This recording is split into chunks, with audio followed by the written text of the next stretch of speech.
Bismillahirrahmanirrahim. Assalamualaikum warahmatullahi wabarakatuh. Apa kabar semuanya? Kali ini kita akan mempelajari mata pelajaran basis data untuk kelas 11 RPL, Rekayasa Perangkat Lunak.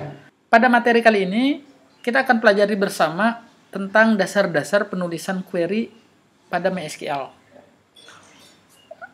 Kita langsung saja masuk menjalankan terminalnya. Kemudian saya akan ubah tampilannya agar sama dengan tampilan yang ada di window. Ini saya baru menjalankan terminalnya ya. Saya akan menjalankan MySQL-nya. Bagaimana caranya? Caranya untuk menjalankan MySQL, kita harus mencari file MySQL di dalam komputer kita. Jadi kita menginstal MySQL itu biasanya di Xampp ya. Di Xampp itu letaknya di mana gitu. Saya jalankan sudo dulu, sudo. Ini untuk MacBook atau Linux, kita ketik sudo -s ya, enter. Kemudian kita ketik MySQL -u root -p, enter. Oke. Selanjutnya kita ketikkan folder di mana kita menyimpan file MySQL exe. Kalau pakai Windows MySQL exe ya. Kalau ini letaknya ada di opt lam bin MySQL. Nah, kalau yang Windows biasanya ada di Xampp, kemudian Apache, kemudian bin. Baru MySQL ya, setelah bin MySQL sama ini.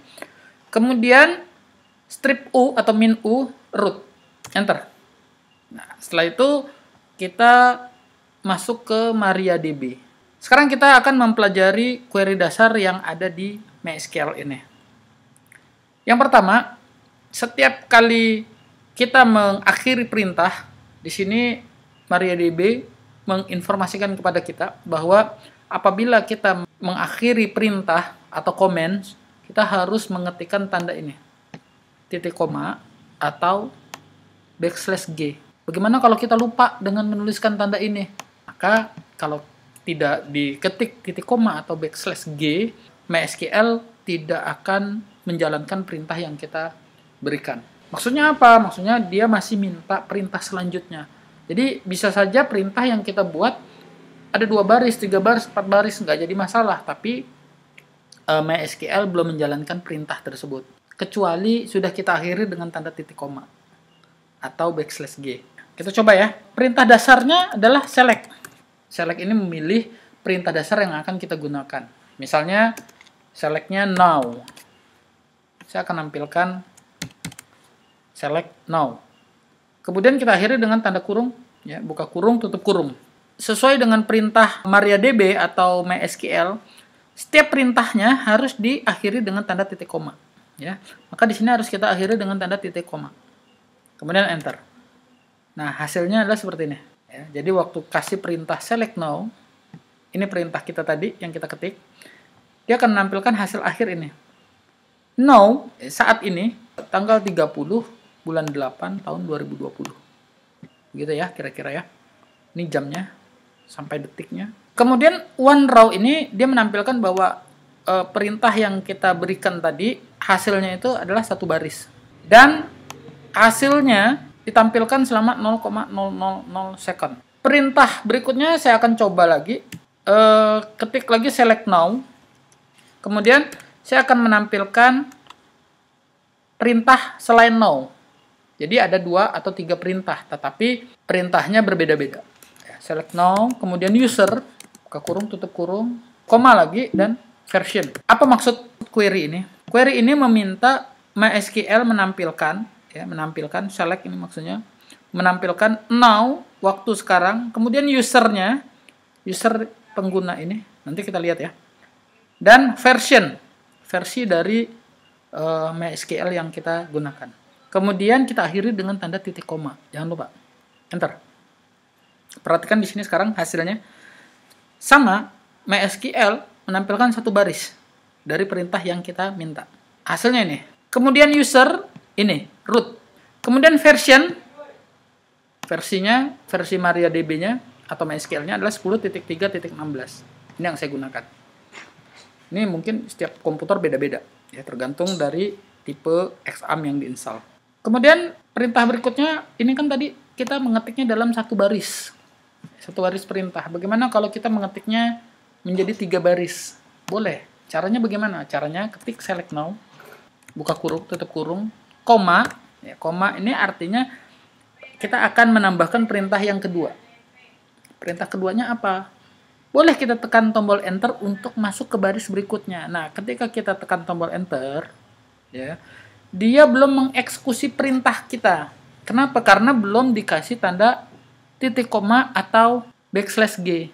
Jadi dia belum mau menampilkannya. Sehingga dia minta baris yang kedua, tampilannya adalah user. Ya. Koma, enter lagi, baris yang ketiga, version. Kurung, kurung. Baru di akhir ini saya ingin mengakhiri perintahnya pakai titik koma, jadi nggak pakai koma lagi. Enter. Ya, tampilannya hasilnya sama. Ini dengan hanya bedanya paling di waktu ya. Paham ya sampai di sini? Jadi meskipun satu baris atau 3 baris, perintahnya itu tampilannya tetap sama. Kemudian ketika kita mengetik query, apakah ada perbedaan pada saat kita mengetik menggunakan huruf besar atau huruf kecil? Apa bedanya? Nah ya, di MySQL dia tidak case sensitif. Artinya tidak mempengaruhi hasil. Huruf besar atau huruf kecil tidak masalah. Tapi ada sedikit perbedaan. Perhatikan ya. Yang di sini saya memberikan perintah huruf kecil semua. Ya. Huruf kecil semua. Sekarang saya buat perintah lagi. Select now, buka kurung, tutup kurung, koma. Perhatikan huruf N-nya, huruf besar ya. Kemudian user, huruf pertamanya huruf besar ya. Kemudian version. Huruf pertama huruf besar. Perhatikan ketika di enter, maka perbedaannya yang di sini huruf kecil semua karena perintahnya huruf kecil semua. Tapi yang ini huruf N-nya besar, yang ini U-nya besar, yang ini V-nya besar karena saya mengetik di awalnya ini huruf besar. Bagaimana kalau digabung antara huruf besar dan huruf kecil? Jadi misal now huruf kecil, user huruf besar, version huruf kecil. Sebelumnya saya ada nih ngetik ini. Mungkin tadi tidak sadar. Ya, yang ini now user U-nya huruf besar, tapi hasilnya sama, nggak jadi masalah. Ya, hanya di bagian atasnya saja. Lalu bagaimana dengan huruf besar semua? Misal yang ini version, tampilkan huruf besar semua. Kemudian user huruf besar semua, tapi now-nya nggak. Enter. Now tidak huruf besar, ya, sama. Now tidak huruf besar. User huruf besar semua. Version huruf besar. Hanya itu saja perbedaan antara huruf besar dan huruf kecil. Sekarang kita coba perintah yang akhirnya, di akhirnya itu menggunakan backslash G. Kita pakai yang ini aja. Ya, huruf kecil semua. Oh ya, kalau kita mau mengetik perintah sebelumnya sama, ya kita tinggal tekan tombol panah ke atas. Kemudian ini kan saya tidak menggunakan titik koma dulu, ya. Kita ganti menggunakan backslash G. G-nya huruf kecil. Enter. Tampilnya sama. Sekarang bagaimana dengan akhirnya itu G-nya pakai huruf G besar? Kita coba ya. Ganti G-nya G besar. Kita lihat hasilnya.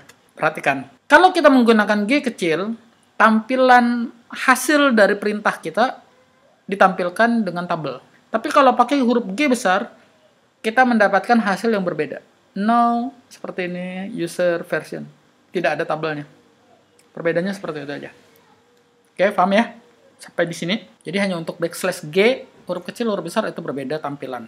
Oke, selanjutnya, misal kita sudah mengetik perintah lagi seperti ini, kemudian kita ada kesalahan atau kita ingin membatalkan. Misal kita sudah mengetik perintah, kemudian kita tekan tombol enter ya tanpa koma di sini di bagian user ya.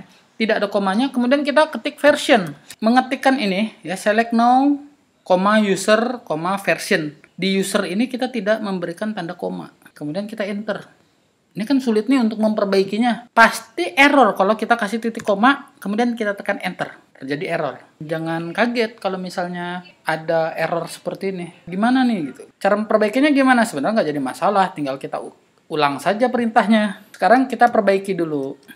Nah, ini kan perintahnya sebelumnya select now. Kemudian koma, enter. User. Buka kurung, tutup kurung. Kita kasih koma lagi. Katakanlah ini lupa koma ya. Kemudian kita sudah terlanjur enter. Lupa koma.